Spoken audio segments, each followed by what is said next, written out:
morning and happy Mother's Day to all those mothers who are out there. And I was thinking about this message today and being a Mother's Day sermon. And if there's any man that's successful out there that you see, more than likely they have the reason for that is because they have a good mother or a good wife that's there supporting them and basically telling them what to do. Because otherwise, guys, we'd mess that up, right? So, generally, that's kind of how it works. Any man who's ever really accomplished anything has the support of a strong woman with them, or that usually doesn't happen. So we are thankful for mothers. Yesterday, I was able to spend some time with my mom and dad. They were down for a while because Sunday's a little busy. It usually anyway, and then today we're having a big old family get-together for Mother's Day, and we're hosting it at my house, and our house. And Luke and I have to pick up his great-grandma and grandpa who live in Mineral Wells on the way home, so he came along for the ride today to help Papaw crew, right? Kind of give him someone to talk to for the ride home. Because so I'm glad to have Luke with me here this morning. Plus, as we mentioned, it's kind of Happy Mother's Day, Gail. I'll have to take Luke for a while. But it's always good to have my buddy with me here.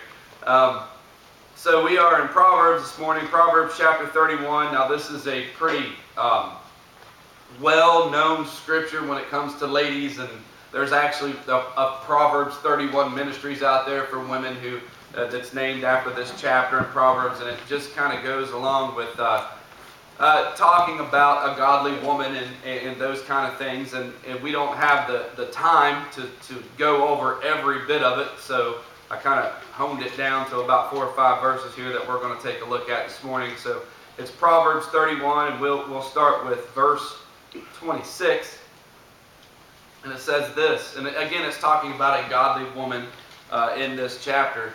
And verse 26 says, "She opens her mouth with wisdom, and her tongue is the law of kindness." Now, when I read this verse, of course there's others we'll look at, but kind of go over this little, maybe verse by verse today. When I read this verse, I was reminded of my own childhood. And again, she opens her mouth with wisdom, and her tongue is the law of kindness. I remember growing up that was so true in my life, and it might be in yours as well.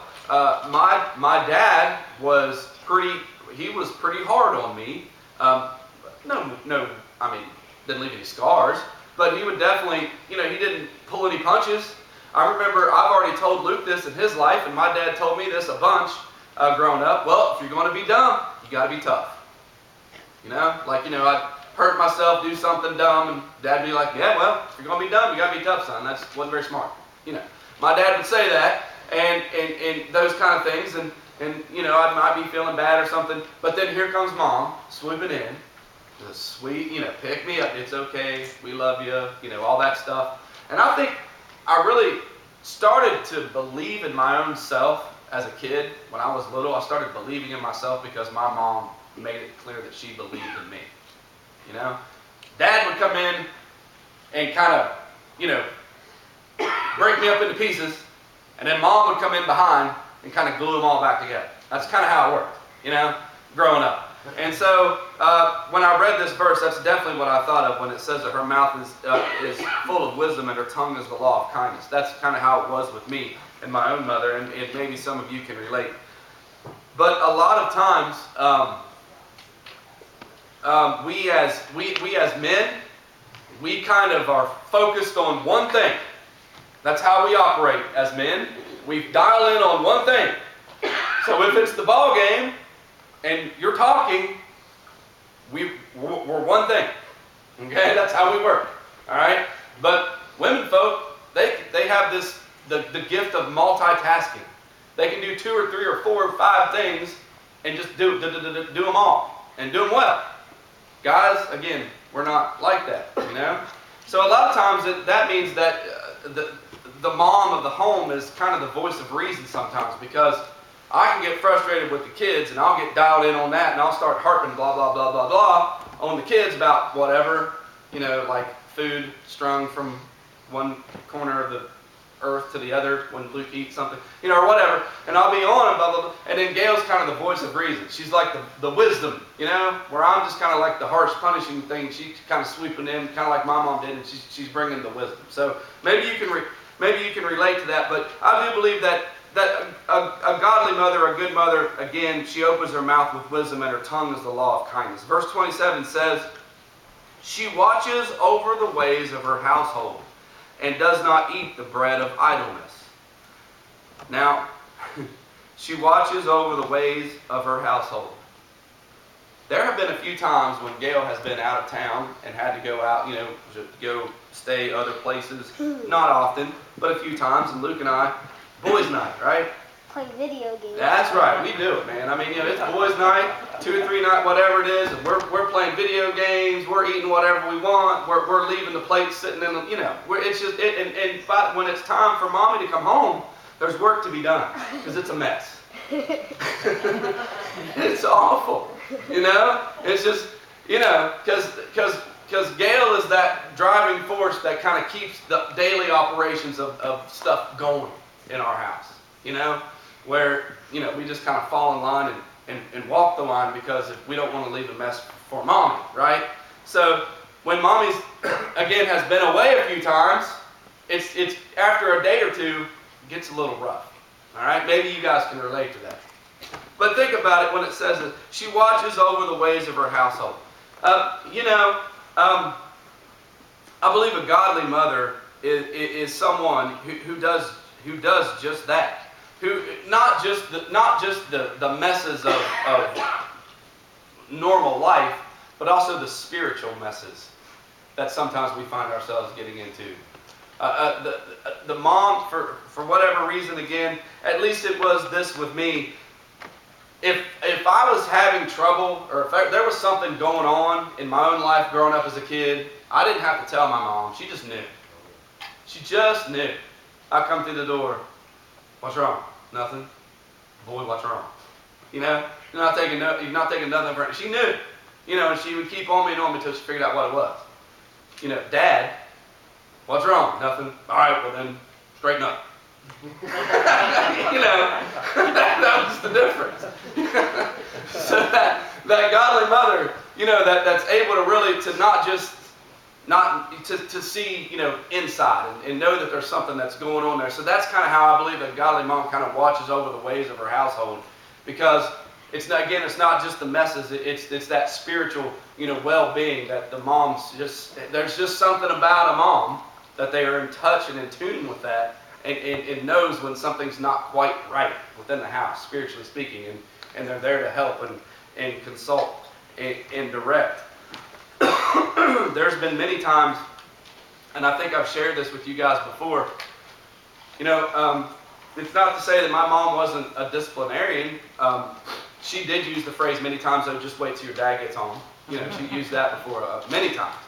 But my mom, I think I've shared this with you before. In fact, I know I have. But when we would go to church, especially revivals at other places, my dad used to go, well, he still does, but he used to go and preach at other people's churches. And when we went with him to do that, you had to be on your above best behavior because you were in someone else's church, and mom would carry a wooden spoon that you stir tea with. It was about this long, had the spoon in, and the handle was about that long on it, and stuck it in her purse. And that's how we would go to church, with my mom having a wooden spoon within her purse. And she would remind me of that, like when we pulled into the, boy, you better, and she would all the way from where we parked, all the way walking in the door. I've never seen someone be able to flip a switch. I will knock you up with this thing, boy, you better be on your, God bless you. How do you see it? I've never, it was just like a switch that flipped as soon as we walked in. But then when we'd sit down in the pew, Mom would put her purse under the pew in front of us, and she would open it up, and she would adjust it so that the handle was sticking out of the purse, like where she could just grab it easily, Now, she never used it. She would have used it. She'd have probably taken me to the back to use it, but she never had to use it because I was scared to death. There's a wooden handle spoon stick. I'm sitting there quiet, okay? So Mom was a disciplinarian, but she also knew when I needed picked up. When I needed a word of encouragement. She was always there for that. And she would always be positive. Always, always, always be positive with me. There were times when I wanted to complain and I needed her, well, I thought I needed her. I wanted her to be, oh, it's okay. Boy, that's just terrible, you know. But she never would. She would always try to find a positive and focus on that. You know, she would always, when I would say, you know, well, you won't believe what happened to me, Mom. Listen to this, and blah, blah, blah. And she'd be like, well, at least, and give me something positive. And I'm like, I don't want anything positive right now. I just want you to feel bad and sorry for me and join my pity party. But she'd never do that. She would just always try to find something positive and say, you know, look at this and all that. So, you know, I'm sure, again, as I'm sharing these stories, I'm hoping, my thought was this morning as I shared these stories that you could think of similar stories within your own life to be able to relate to about your own moms. And it says here, and does not eat the bread of idleness. Now, there are times when Mom needs to rest, and thank you, sir. And obviously, no one could go 24/7, 100 miles an hour. But I do know that within our own house, if Gail is idle for too long, something breaks down. Something doesn't go right, you know? Like if she's just hanging out, like not doing something, then one of us generally end up messing up something. You know how that goes. So a godly woman is always about being there for her family and directing her family. Verse 28 says this, her children rise up and call her blessed, her husband also, and he praises her. Now, imagine, ladies, if every morning your family wakes up and says, good morning, blessed. Wouldn't that be great? Well, that's not real life. But, well, blessed, good morning, you know? That's not really how that works. But I do know this. And as I was reading this verse, I was thinking about how that a good mom is a lot like an artist, like someone, a painter or a musician or someone to that in that effect. Because when the artist or painter is alive and with us, their works are appreciated and valued. But as soon as that artist or musician passes away, why then their creations, the stock triples or quadruples in value because they're no longer with us. You know? And I was thinking about how that that's kind of the way it is with moms, you know? Like, they're valued, and we're thankful for them. But for those of you that your mom's no longer here, you know, all of a sudden, wow, kids are going to rise up and call you blessed, you know? Because you realize what you had and what's not there now. And I think that so many ladies that are here under the sound of my voice this morning, you've worked, you have directed your family, you have done so much, and you're continuing to do so much, and sometimes it's almost like it goes without being noticed. You feel that way sometimes, but you're leaving a legacy. You truly are. You may not realize it, you may not feel like it, and some days you feel like you haven't done anything, or you haven't got anywhere, you know, but you truly are leaving a legacy for your children. When you are a godly mom and you continue to be the things that we're talking about this morning, the Bible even tells us, raise up a child in the way that they should go. When they're old, they will not depart from it, you know. And so as you're doing these things, and each child's different. Some's going to have different paths to get where they need to be. You know, but you truly are leaving a legacy. The Bible says that don't grow weary in well doing. You know? And being a mom doesn't stop when your kids walk out the door and they go off to college or something, right? That's not when being a mom stops. That's really you're a mom for life, right? You're a mom for life. So again, it says here, the children rise up and call her blessed, her husband also, and he praises her. Now, again, like as I've already said, that's not on a daily basis, but it's there, okay? And you're leaving that legacy. And, you know, I saw a poster in our school the other day, and it said something to the effect of, and I don't know what, it was the English teacher's classroom. On the outside they had it decorated, and I don't know what novel they read or what book they read, but it says something about love isn't, blood doesn't make a family, love does, okay? Now, and it makes sense to me, because just because you're related to someone, you know, we know there's situations out there in the world today where someone's biological mother may not fill the mom role.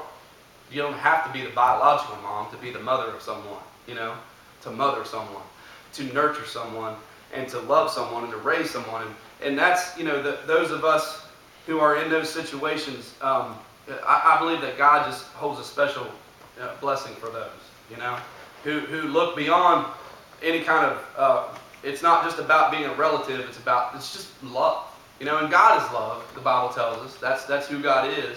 And we are the adopted sons and daughters of God, right? We're not blood related, but we sure are loved because we're adopted into His family. So I think whenever we as human beings demonstrate that love to others, then God truly does bless that. Verse 29 says, many daughters, and again, this is kind of in quotes, so this is what the children and the husband will say about this godly woman. Many daughters have done well, but you excel them all. Just kind of bragging on her, you know, lifting her up. Men, I believe that we kind of fall short on this a lot of times. We don't brag on our moms and our wives as much as we should. You know that? I think a lot of times, I know I'm guilty of just kind of taking things for granted. You know, when I come home of an evening and I'm late, getting in from weightlifting or whatever the case may be, there's always something to eat. The kids have already been fed. They've usually, you know, been fought and tied up and thrown into the shower, you know, and they're taken care of. Homework's done, you know, all that stuff that sometimes I take for granted until Gail has to do something and I'm the one trying to get all that done. Right? Because at that point it's Easy Mac or Chef Boyardee. That's all I got. And it's you know, go get a shower. You go get a shower right now. And it's just, you know, and it's a mess. And homework, and Allie's like, I need help with Algebra 3.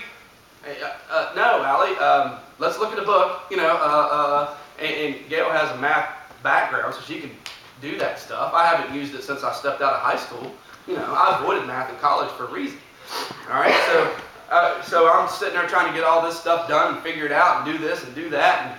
And you know, and by the time Gail gets home, it's like, man, I'm glad to see you, you know? And when she's the one doing it and I walk home, she's like, hello. She's got it all under control. You know what I mean? And we take that stuff for granted far too often. Just the little things in life that just on that day-to-day basis, the stuff that moms do and the wives and the women in our lives, the little things that they do that sometimes, and you know, sometimes we might even expect them to do. Well, guess what? Gail has, you know, she's never really said this to me, but I've heard different women say this before. I didn't take you to raise. Right? I mean, Gail probably could have said that to me before. She probably did it in her head. I've just never heard her verbally say it, but she's probably thought it. All right? But that's kind of the thing that we kind of take for granted sometimes, the things that moms do for our family, for families. And we want to make sure that we are, guys, we're bad about this. We think it.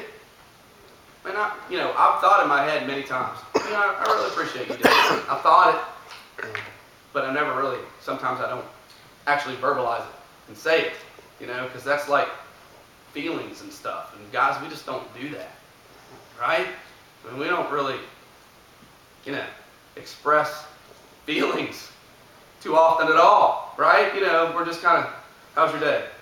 Good. You know, we don't really get into, well, I felt a little, we don't talk that way as guys. So we need to make sure that we do make a conscious effort, though, to let the ladies in our lives know how much we appreciate them. All right, and then verse 30. Now this is for the younger boys and men in the crowd here. Here we go, fellas. Listen up. All right? This is important. Now the rest of it, that's for a future reference. But for right now, here it is. Okay? Got something for everyone here this morning. Verse 30, for the young men in the room. The Bible says this, and this is true. Charm is deceitful and beauty is passing. But a woman who fears the Lord, she will be praised. Now get that in you. All right? Figure that one out. Because charm is one thing, and beauty is another. But let me tell you, that stuff will not last. Okay? There's going to be someday, fellas, you wake up and you look in the mirror and you're going to look like me and you're going to, what in the world happened? Right? There's going to be like stuff missing up here. Like hairs, like, man, I can see my scalp in 14 different places. You know. And you'll be like, you know, stuff, you know, flab.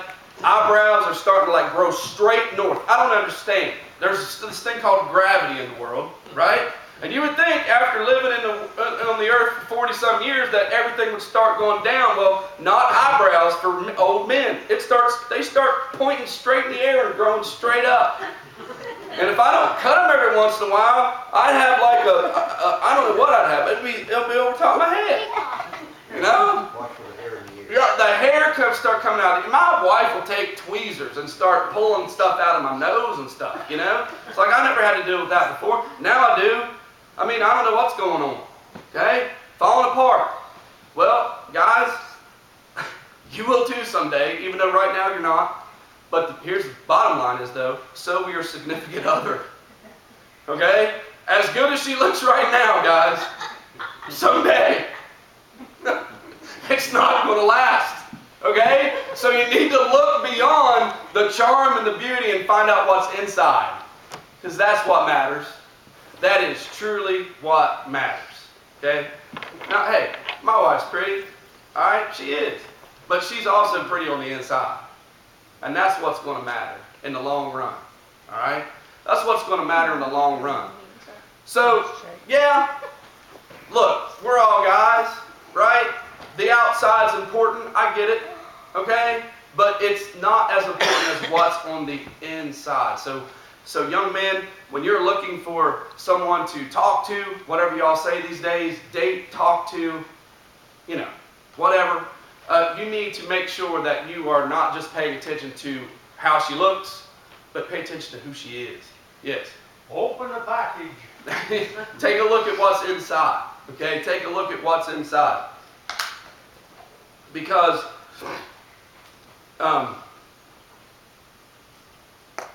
we've all experienced where you've seen, you know, there's a lot of beautiful women in the world. There is, okay? But there's also a lot of high maintenance. So you need to look at what's inside. Take a look at who she is in her heart. Because I will tell you this, and in closing I'll tell you this. I want to thank the godly mothers that we have in our crowd today. I want to also take the time to remember those godly mothers who's gone on before, because someday we'll see them again. That's our hope. Amen. But you know, in closing, I will say that your life,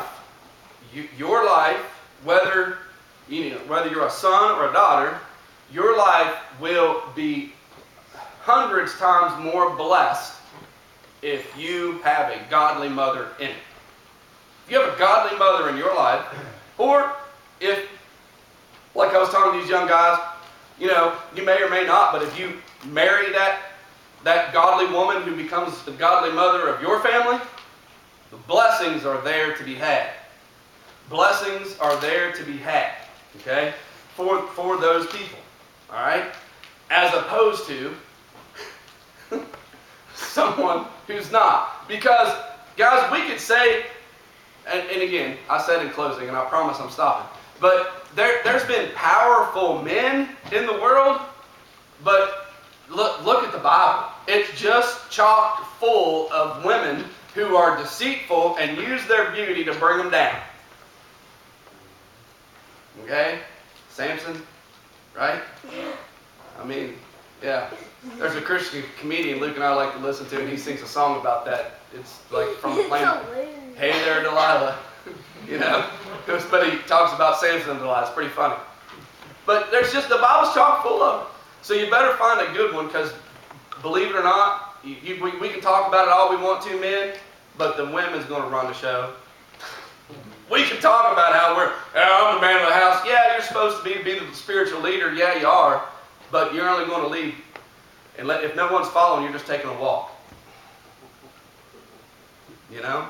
So you have to find that godly woman that's willing to join with you and work together. And if you do, there's blessings there to be had. And again, thank you for all the godly mothers out of here this morning. God bless you.